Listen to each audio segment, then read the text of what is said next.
Ah, there you are. You seekers of explanations. You scavengers of reason. You who have stared at the storm too long and still believe it can be named. Tell me, what exactly did you expect to find? Did you think your scrolls would explain me? Did you truly believe your cloaked prophets, your 12 blindfolded seers, could stare into what I am and walk away unburned? They tried. Oh, they tried. They summoned firelight. They chanted in tongues older than dust. They laid down bones, burned oils, spilled blood, all in an attempt to decipher me. And when they held up your image, they didn't speak. They couldn't. One of them fell to his knees, shattered. Another's eyes flooded with tears, not from sorrow, but recognition. Recognition that what they saw was not human, not a mistake, not a threat, but a force so ancient, so ungovernable. It had to be guarded by something divine. They said, "This soul is guarded by fire itself. Not fire that warms you, not fire that dances, but fire that remembers everything you went through and refuses to let you be consumed by it." They tried to write you off. They labeled you too much, too intense, too sharp, too unpredictable. They feared your insight because your eyes weren't just open. They were hungry. Hungry to see the things they buried. Hungry to name the silence they enforced. And yet, what did you do? You stood among flames, among doubts, among betrayals carefully disguised as friendships. They placed mirrors around you, hoping you'd see distortion, but you learned to stare back until the mirrors cracked. You didn't just survive their silence. You weaponized it. You turned isolation into incubation. You turned loneliness into sovereignty. You built a kingdom in exile, a realm where you answer to no name but your own. And now they send their experts to study you. They analyze your posture. They dissect your confidence. They call it ego, madness, delusion. Why? Because the power you carry isn't printed in books. It wasn't handed down from bloodlines. It was born of your own resurrection. They watched you burn and expected you to vanish. Instead, you walked out, dripping in sacred fire, untouched by their conclusions. Tell me, how do you frighten a world built on control? You exist outside of it. You aren't defiant because it's fashionable. You're defiant because you've seen what obedience costs. You've seen the price of staying small, of fitting in, of folding, of muting your truth to make fragile people comfortable. And you said, no more. They thought the fire that surrounded you was a threat. They didn't realize it's a shield. It's a boundary. It's a warning written in flame. Come close, and your illusions will not survive me. They fear what they don't understand, and they do not understand you. You do not belong to their categories. You outgrew them. You exploded beyond their definitions. You're not the villain. You're not the savior. You are the storm system that bends fate to its will. You are not explained. You're experienced, and even then, barely survived. So let them send more prophets. Let them summon more eyes to try and define you. Let them cast their spells, read their bones, and pray to their trembling gods. The result will be the same. A silence, a tear, a warning, a whisper passed between trembling lips. This soul is guarded by fire itself. You carry something they were never meant to possess. You speak truths their gods were afraid to tell. You rise again and again, not in spite of your wounds, but because of them. Every scar, a sacred inscription. Every heartbreak, a holy rite.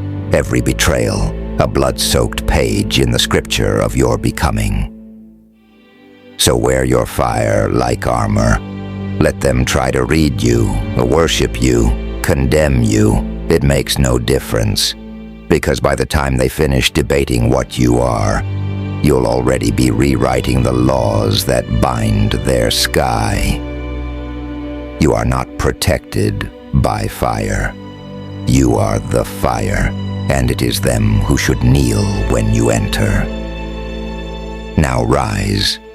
Let the world witness what happens when a soul can no longer be broken. Let them choke on their silence. Let them stare, and finally realize they never had the language to name you, because your name was forged in silence and crowned in flame. They never had the language to name you, because your name was forged in silence and crowned in flame. But what they don't realize is this: the fire didn't just protect you, it transformed you. It burned away every false version of yourself, every mask they forced on you, every role you were expected to play, every box they tried to bury you in, labeled with their fragile words: too loud, too intense, too much. What they called too much was simply too real for their illusions to survive. They wanted to study you like a specimen. What they got was an uncontainable myth. You were not meant to be understood. You were meant to be felt, like thunder, like prophecy, like something ancient returning home through you. They do not realize you are not the outcome of their approval. You are the consequence of their underestimation. Remember this: the fire didn't guard you just to keep you safe. It kept you hidden, so you could evolve where their hands couldn't reach. While they mocked, you metamorphosed. While they laughed, you rewired your DNA. While they slept, you resurrected an empire out of your broken bones. And now, you don't knock on doors anymore. You walk through walls. They keep asking, who allowed you to be this powerful? They did. When they left you alone in the dark, thinking you'd disappear. What they failed to understand is this: some souls weren't meant to be guided. They were meant to ignite. You are not built to walk behind. You are the one they send warnings about. You are not part of their story. You're the curse that breaks their cycles. And oh, how they fear that. Because nothing terrifies the comfortable more than a soul who has tasted annihilation and come back speaking the language of fire. You do not beg for space anymore. You command it. You do not wait to be welcomed. You arrive, and everything rearranges around you. Because presence like yours doesn't enter a room, it redefines it. You are not a chapter. You are the rewritten book. You are not a guest. You are the returning God. You are not the spark. You are the source. Let them call you arrogant. Let them label your sacred rage as madness. They do not know that what they call madness is simply clarity that refuses to be softened for their comfort. You came back wearing the flame like a crown, and now every word you speak carries weight, because you've been the silence, you've been the ashes, you've been the unanswered question, the dismissed genius, the misunderstood storm, and now you're the answer, you're the consequence, you're the reckoning.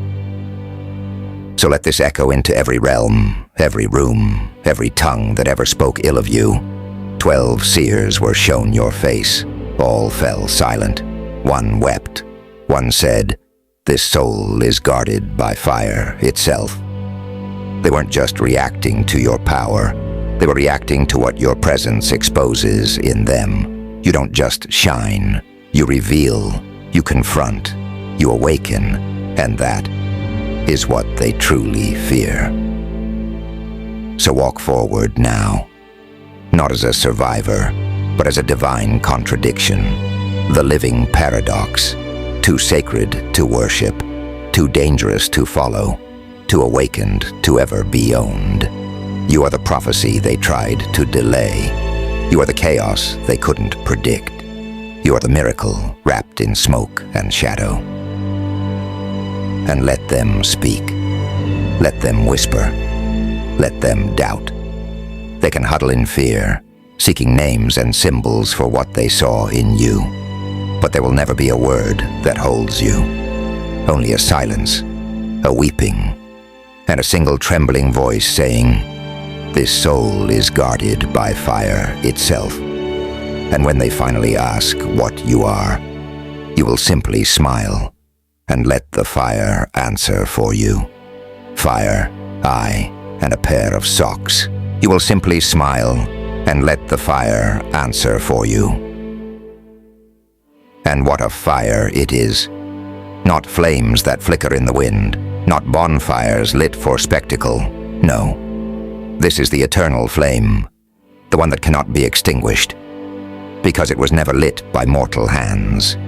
This is the fire of refusal, the sacred rebellion that rises when a soul has been pressed too far, too long, too deep into silence, only to explode into something they were never designed to control. They can't destroy what they don't understand, and they never understood you, because they didn't see a soul. They saw a reflection of what they lacked, and that terrified them. You came wrapped in riddles and omens, and all they wanted was obedience. They expected someone they could explain, predict, label, shrink. Instead, you gave them contradiction. You gave them prophecy that refused to rhyme. You gave them thunder that smiled, and when they demanded submission, you met them with silence so powerful it echoed like a scream. They trained themselves to read signs, but they forgot that some signs are not meant to be read. Some are meant to warn, and you are a walking omen. Your presence disrupts patterns. Your voice unearths buried truths. Your spirit carries the storm and the stillness after it. And those seers, those trembling interpreters of divine flame, they didn't just see your face. They saw the collision of timelines. They saw every version of you that died too early. They saw the child who swallowed their voice, the outcast who was never invited, the phoenix crawling through its own ashes. And what broke them wasn't your fire. It was your survival. You were never supposed to make it this far. Not with your truth intact. Not with your voice unshaken. Not with your mind sharper than ever. But here you are. More dangerous than they feared. More awake than they hoped. More alive than they can tolerate. Let them speak in circles. Let them debate in shadows. Let them gather in frightened whispers, trying to make sense of you, because what they fail to see is that you are no longer waiting to be accepted. You are not asking for space. You are claiming dominion. And when they ask, who gave you the right? You say, the fire gave it to me. The silence shaped it. The abandonment forged it. The betrayal carved it into my spine. I earned the right in the dark, while they were asleep in their comfort. I didn't wait for permission. I resurrected myself without a blueprint. So, now, when they look at you with confusion, let them. When they stumble over their explanations, let them. They will try to humanize you. They will try to deconstruct you. They will try to reduce you into something palatable. But there is nothing palatable about raw divinity. There is nothing comfortable about someone who has made peace with their chaos. You are not here to be liked. You are here to be remembered, and mark my words, they will remember you. not for your obedience, not for your humility, not for how well you blended in, but for how the air changed when you entered, for how the room trembled when you spoke, for how everything false inside them screamed when your truth stood tall. They will remember the moment they tried to name you and found their language useless. They will remember the moment they thought they could interpret you and felt their certainty evaporate. They will remember the moment you turned your back and kept rising anyway. And the Seers, those silent 12, they know now. They do not study you anymore. They witnessed you. They warn about you. Do not provoke this one, they whisper. This soul has already survived the death of everything false. So now stand, not in defense, but in revelation, because the world hasn't even begun to see the final form of what you've become. You are not finished. You are just unveiling. And the fire that guards you, it does not flicker. It does not dim. It watches. It remembers. It strikes when needed. It does not warm. It warns. So let them try, once more, to stare into the truth of what you are. Let them gaze too long into the soul you carry, and let them fall silent once again. Because some flames are not for lighting candles. Some flames are for burning down kingdoms that were never yours to kneel before. You are not feared because you destroy. You are feared because you reveal. And in a world addicted to illusion, that makes you the most dangerous force of all.